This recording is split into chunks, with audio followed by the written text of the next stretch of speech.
Viewers, আসসালামু আলাইকুম। So আমি আজকে চলে আসছি ইটালির পালেরমো শহরে। এন্ড এখন আমি যেখানে আছি রাইট নাও সেটা হচ্ছে মন্দেল্লো সি বিচে। এন্ড সি বিচটা খুবই সুন্দর। আমি এই নিয়ে সেকেন্ড টাইম আসলাম। এন্ড বিলিভ মি, এই জায়গাটা এত সুন্দর, আমার মনটাকে খুবই শান্তি করে দেয়। এখানে পাহাড় আছে, পানি আছে, এন্ড পানিগুলো একটু দেখাও, এত ক্লিয়ার পানি। পানির মধ্যে ওই যে একটা ছোট্ট মাছ যাচ্ছে, আমি নিজে দেখতে পাচ্ছি। সো এখন যদি দিন হতো তাহলে এই জায়গাটা খুবই সুন্দর লাগতো। আর পাহাড় পর্বত তো আছেই। এন্ড এখানে এই বোটগুলো আছে, বোটগুলো খুবই সুন্দর।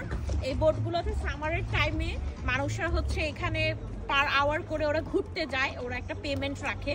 বাট এখন আনফরচুনেটলি এখানে সামার না বলে, এখানে হচ্ছে ফিশারম্যানরা এটা দিয়ে মাছ ধরে। সো আমি তো খুবই এনজয় করছি আমার ফ্যামিলি টাইম। আমার এখানে ভাইয়ের ফ্যামিলি আছে, আমার ভাইয়ের বাচ্চাগুলো আছে। সো সবাই ভালো থাকবেন এন্ড আমার জন্য দোয়া